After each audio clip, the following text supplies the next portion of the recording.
வணக்கம் என் அன்பு மக்களே. இன்றைக்கி நான் அப்லோட் பண்ண போகிற வீடியோ என்ன அப்படின்னா புடலங்காய் பொரியல்.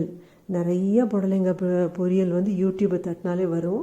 ஆனால் நான் எப்படி புடலங்காய் செய்வேன் அப்படிங்கிறத இப்போ உங்களுக்கு நான் காண்பிக்கிறேன். ஃபஸ்ட்டு ஒரு 1/2 கிலோ புடலங்காய் எடுத்து அதை நல்லா மேலே உள்ள தோலெல்லாம் சீவிட்டு நல்லா கழுவிட்டு உள்ள வேஸ்டெல்லாம் எடுத்து போட்டுட்டு சின்ன சின்னதாக நறுக்கிக்கிறேன். புடலங்காய் பாருங்கள், சம்மரில் சாப்பிட்றதுக்கு ஒரு சூப்பர் வெஜிடபிளுங்க புடலங்காய். நிறைய தண்ணி சத்து மிக்க காய் இது. பாருங்கள், புடலங்காய் நல்லா நறுக்கியாச்சு. இனிமேல் இதுக்கு தேவையான மசாலா என்னன்னு பார்த்துடலாம். தேங்காய் எடுத்து சின்ன சின்னதாக நறுக்கி வச்சுருக்கிறேன்.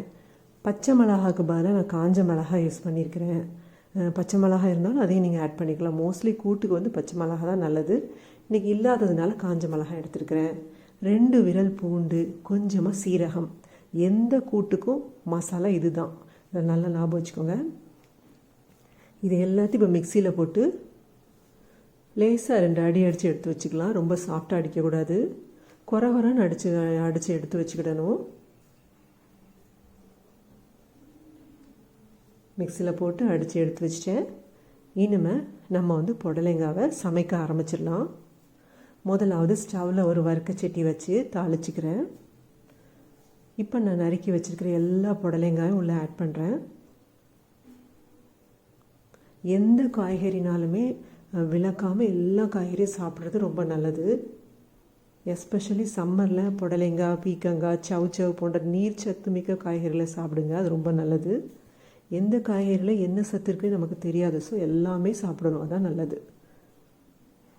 இப்போ லேசாக கிளறி விட்டுக்கிறேன். அப்புறமா கொஞ்சமாக மஞ்சள் கொஞ்சம் போடுறேன். தேவையான அளவு உப்பும் ஆட் பண்ணிக்கிறேன். எல்லாத்தையும் நல்லா கலந்து விட்டுலாம். புடலங்காய் நல்லா வேகணும்ல, அதுக்காக கொஞ்சமாக தண்ணி விட்டால் போதும், ரொம்ப வேண்டாம். நல்லா கலந்து விட்டுட்டு மூடி வச்சிடலாம். இந்த காய் நல்லா வேகட்டும்.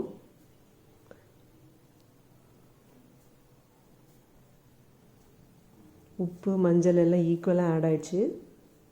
இனிமேல் இதை மூடி வச்சிடலாம்.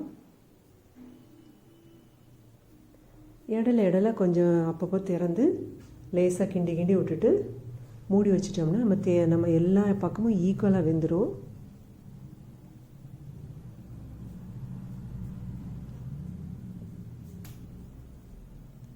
பாருங்கள், புடலங்காய் நல்லா வெந்துச்சு.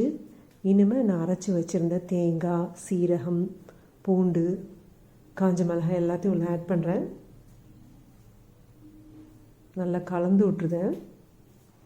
கலந்து விட்டுட்டு கொஞ்ச நேரம் இந்த தேங்காய் வந்து கெட்டு போயிடும்ல, அதனால் கொஞ்ச நேரம் மறுபடியும் நல்லா ஸ்டவ்வில் வச்சு வேக வச்சிடலாம்.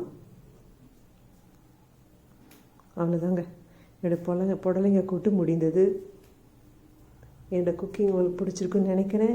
இன்னொரு வீடியோவில் உங்கள் எல்லோரும் நான் மீட் பண்ணுறேன். அது வரைக்கும் தேங்க்யூ ஸோ மச்.